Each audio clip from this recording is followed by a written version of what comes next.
Hey guys, என் பேர் ஜெய் புவனேஷ். ரொம்ப sorry, ஒரு 2.5 years நான் வீடியோவே போடல. நிறைய ரீசன்ஸ் இருக்கு. பர்சனல் ரீசன்ஸ், ஃபினான்ஸ் ப்ராப்ளம்ஸ், ஒரு பக்கம் அக்கா கல்யாணம், ஒரு பக்கம் car loan, home loan, scalar loan, very ஏகப்பட்ட ப்ராப்ளம்ஸ் இருந்துச்சு. ஸோ இதெல்லாம் சார்ட் அவுட் பண்ணுறதுக்கு எனக்கு கிட்டத்தட்ட 2 years ஆயிடுச்சு. But sort of in the sense, I literally closed all my loans. I closed my car loan, scalar loan, home loan, every loan I've closed it. So in the process, I've learned a lot, I've grown a lot, I've matured a lot. So இதெல்லாமே உங்ககிட்ட வந்து share பண்ணலாம், கற்றுக்கிட்ட மொத்த வித்தியம் இறக்கிடலாம் அப்படின்னு முடிவு எடுத்தாச்சு. So yeah, coming back to the topic, why I left Zoho. Very first primary reason பார்த்தீங்க அப்படின்னா கண்டிப்பாக பே இல்லை. That is the last reason. First reason is technology gap. Technology gap அப்படின்னா ஜோவில் யூஸ் பண்ணுறது எல்லாமே pretty outdated டெக்னாலஜிஸ். அவங்க Java 7 use பண்ணிட்டு இருந்தாங்க நான் ஒர்க் பண்ணிட்டு இருக்கும்போது. வெளியில் யாரும் minimum Java 8, Java 11 it's better. But ஜாவாவே பார்த்தீங்கன்னா 17-18 வெர்ஷன்ஸ் இன்னும் ரிலீஸ் ஆகிட்டு போயிட்டு இருக்கு. ஸோ அவ்வளோ டெக்னாலஜிஸாக அவ்வளோ பேக்கில் இருந்தோம். செகண்ட் ஃப்ரேம் ஒர்க்ஸ், ஜோவில் யூஸ் பண்ணுற எல்லா ஃப்ரேம் ஒர்க்குமே வந்து internal frame works. Internal frame work means அது ஜோஹோவே எழுதின ஃப்ரேம் ஒர்க். அந்த ஃப்ரேம் ஒர்க் எடுத்து வெளியில் யாரும் யூஸ் பண்ண போகிறது இல்லை. அந்த ஃப்ரேம் ஒர்க் கற்றுக்கிட்டதுனால ஜோஹோவில் மட்டும்தான் யூஸ். நீங்கள் வெளியில் போனீங்கன்னா அந்த ஃப்ரேம் ஒர்க் யாரும் யூஸ் பண்ண மாட்டாங்க. ஓகேங்களா? அண்ட் வெளியில் யூஸ் பண்ணுற ஃப்ரேம் ஒர்க் ஜோஹோ யூஸ் பண்ண மாட்டாங்க. ஸோ இதில் 2 பெரிய மைனஸ் இருக்குது. ஒன்று, நீங்கள் ஜோஹோவில் கற்றுக்கிட்ட அந்த ஃப்ரேம் ஒர்க் வெளியில் யூஸ் ஆகாது.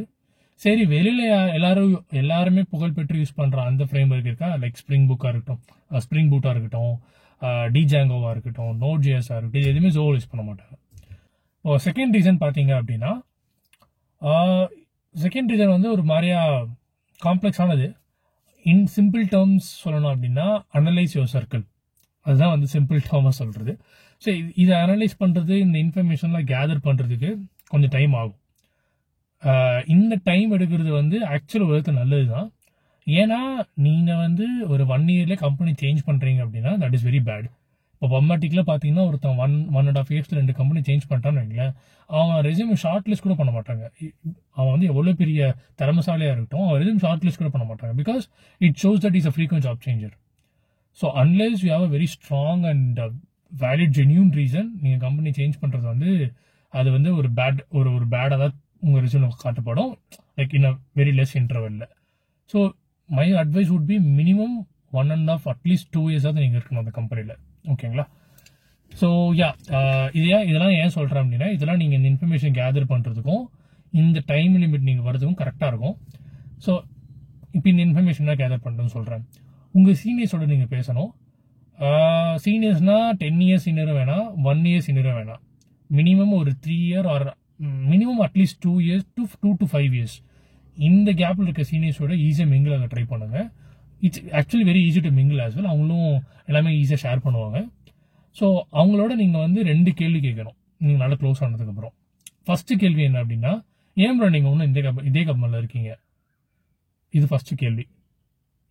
அதுக்கு அவங்க வந்து மோஸ்ட் ப்ராபப்ளி வந்து அவங்க ரொம்ப க்ளோஸாக இல்லைன்னா, இது ரொம்ப கம்ஃபர்டபுளாக இருக்குது, இந்த கம்பெனி எல்லாம் நல்லா இருக்கு, ஃபைன், எதுக்கு சேஞ்ச் பண்ணிட்டேன் அப்படின்னு சில பேர் ஜென்யூனாக சொல்லுவாங்க. சில பேர் அப்படி மேலோட்டமாக சொல்லிட்டு போயிடுவாங்க. ரொம்ப க்ளோஸ் ஆனவங்க பார்க்கலாம்டா, பார்த்துட்டு இருக்கேன், சுவிட்ச் ஆக ட்ரை பண்ணிருக்கேன், பார்ப்போம் அப்படின்னு சொல்லுவாங்க. அப்படி ஒரு ஆளை கூப்பிட்டாங்கன்னா தூக்கிடுவாடா தங்கத்தை அந்த மாதிரி அவங்ககிட்ட அப்போ வந்து நீங்கள் இன்னும் க்ளோஸ் ஆகி நிறைய கற்றுக்கணும். லைக் நீங்கள் இப்போ ஜம்ப் அடிக்கிற மாதிரி இருந்தால் என்னென்ன ப்ராப்ளம்லாம் நீங்கள் ஃபேஸ் பண்ணுறீங்க ப்ரோ, இதெல்லாம் நான் எது கேட்குறேன் அப்படின்னா, தப்பி தவறி நீங்கள் வந்து ஜம்ப் அடிக்கிறத மிஸ் பண்ணிட்டீங்கன்னு வைங்க செகண்ட் இயரில், அப்போ நீங்கள் இன்னும் எவ்வளோ கஷ்டப்படும்ட்டு அவங்கள பார்த்து நீங்கள் தெரிஞ்சுப்பீங்க. So my simple point is, அதாவது அது காம்ப்ளெக்ஸாக இருக்க முடிஞ்சளவு சிம்பிளாக சொல்ல ட்ரை பண்ணுறேன். Simple point is, the more you stay in the company, the more complex it will get for you to change the company. So நீங்கள் எந்த அளவுக்கு ஒரு அந்த கம்பெனி அதிக நேரம் இருக்கீங்களோ அந்த அளவுக்கு உங்கள் லேர்னிங் கர்வும் அதிகமாகிட்டே போகும். நீங்கள் இன்கேஸ் வெளியில் ஜம்ப் அடிக்கிற மாதிரி இருந்தீங்க அப்படின்னா. ஸோ நீங்கள் இப்போ 2 years ஜம்ப் அடிக்கிறீங்க அப்படின்னா ரொம்ப ஈஸி. மேக்ஸிமம் டிஎஸ்எல்கோ படிக்கணும், அப்புறம் இந்த லோ லெவல் டிசைன் படிச்சு ஜம்ப் அடிச்சிடலாம்னு வைங்களேன். பட் நீங்கள் ஒரு 3 years தாண்டி 4 years தாண்டி போயிட்டீங்க அப்படின்னா லேர்னிங்க்கு ரொம்ப அதிகமாயிரும். நீங்கள் ஒரு பக்கம் ஆஃபீஸ் ஒர்க் செய்யறதுக்கே நேரம் சரியாக இருக்கும், அதை தாண்டி நீங்கள் படிக்கிறதுக்கும் இந்த இதுக்கும் அந்த பேலன்ஸ் பண்ணுறது ரொம்ப கஷ்டமாக போயிடும். So my advice would B, நீங்கள் ஒரு காலேஜ் கேம்பஸில் ஃபர்ஸ்ட் டைம் ஒரு பிளேஸ் ஆகிறீங்க அப்படின்னா ஒரு 2 yearsல ஹை பேக்கேஜில் ஈஸியாக பிளேஸ் ஆகிடலாம். 2 years, ஏன்னா நீ வெறும் 2 years எக்ஸ்பீரியன்ஸ் வச்சிருக்கீங்க, well expectations will be very less. So அது என்னோட point. Basically you have to analyse all this information and இதெல்லாம் இன்ஃபர்மேஷன் கேதர் பண்ணதுக்கப்புறம் ஒரு சாலிடான டிசிஷன் எடுக்கணும்.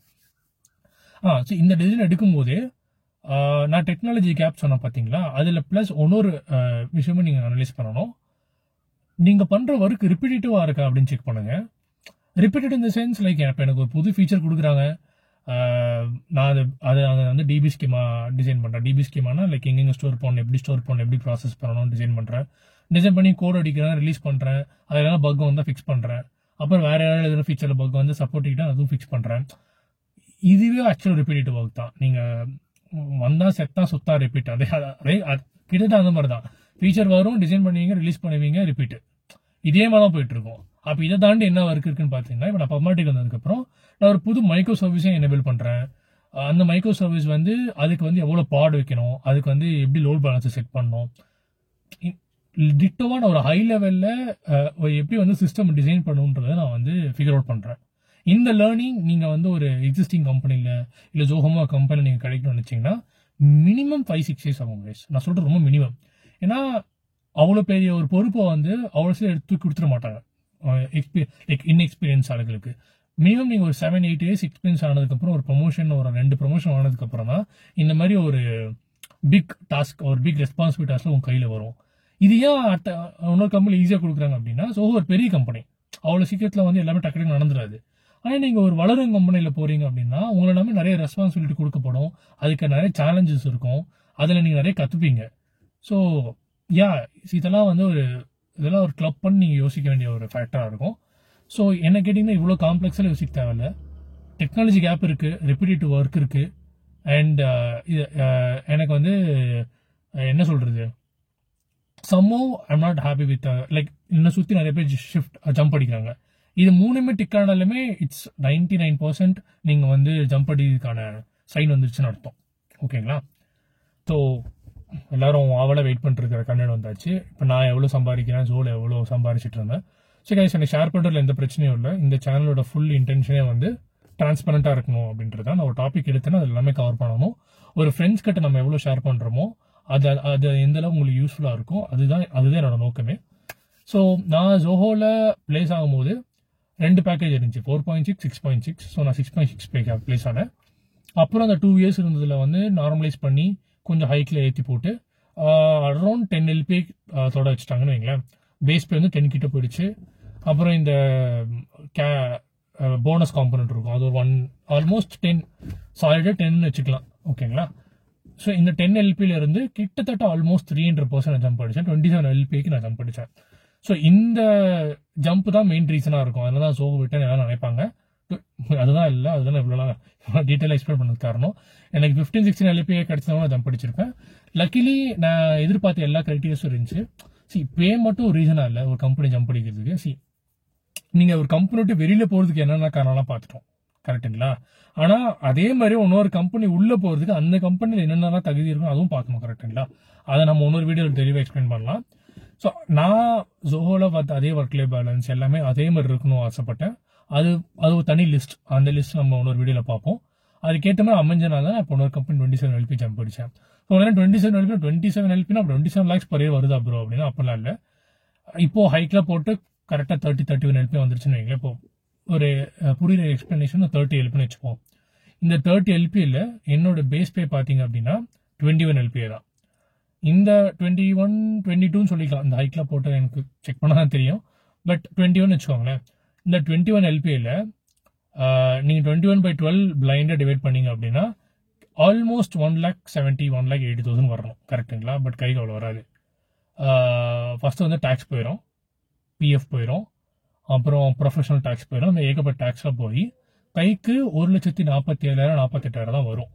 ஆனால் இப்போ 1,48,000 வருது அப்படின்னா ஒரு மாதம் 1.5 லட்சம் வைங்களேன். இப்போ 12 மாதத்துக்கு எவ்வளோ ஆச்சு? 18 லட்சம் ஆச்சு. மீதி 3 லட்சம் டேக்ஸாக போயிடுது. இந்த 3 லட்சம் டேக்ஸில் நீங்கள் எந்த அளவுக்கு மிச்சப்படுத்த முடியும், நீங்கள் மிச்சப்படுத்தி மின்னி போனால் 1 லட்சம் மிச்சப்படுத்தலாம், அவ்வளோதான். ஸோ ஏன்னா நட்சல் 1.5 லட்சம் தான் கைக்கு வரும். அது போக எனக்கு ஆனுவல் போனஸ் இருக்கும். அந்த ஆனுவல் போனஸ் கொஞ்சம் பல்காக ஒரு 4 lakhs 3 lakhs பல்காக வரும். அதை நீங்கள் பை 12 டிவைட் பண்ணீங்க அப்படின்னா அது ஒரு மாதம் எக்ஸ்ட்ரா ஒரு மேபி ஒரு 20K 25K ஏற்றிக்கோங்கன்னு வைங்க, 25Kன்னு வச்சுக்கோங்க. ஸோ ஓவராலாக வந்து கிட்டத்தட்ட ஒரு 1,80,000 1,70,000 கைக்கு வருது.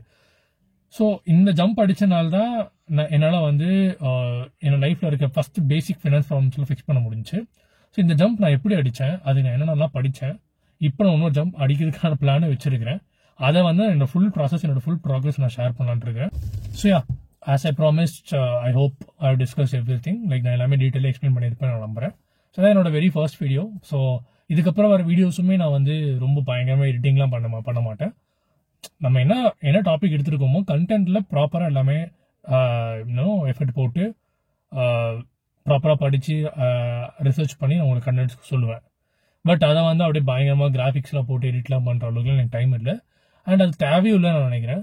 ஸோ நீங்கள் வந்து இந்த வீடியோ என்னோட ஃபேஸ் தான் பார்க்கணும் அவசியம் இல்லை. நீங்கள் அப்படியே இந்த வீடியோ கட் பண்ணிட்டு ஒரு 1.25 1.5x கேட்டால் உங்களுக்கு ஒரு யூஸ்ஃபுல் இன்ஃபர்மேஷன் கிடைச்ச மாதிரி இருக்கும். சரி, நீங்கள் இதுவரை இந்த வீடியோ நீங்கள் பார்த்துருக்கீங்க அப்படின்னா கண்டிப்பாக நம்ம 2 பேருக்குள்ள ஒரு வைப் இருக்குன்னு அர்த்தம். So the most logical decision to make is subscribe. So which means இதுக்கப்புறம் போகிற வீடியோலாம் ஓகே இந்த பையன் சொல்கிற ஒரு யூஸ்ஃபுல்லாக தெரியுது அப்படின்னு நீங்கள் நினச்சிங்க அப்படின்னா சப்ஸ்கிரைப் பண்ணுங்கள். நம்ம இன்னொரு நல்ல ஒரு யூஸ்ஃபுல் கண்டென்ட்டோட பார்ப்போம். Bye by.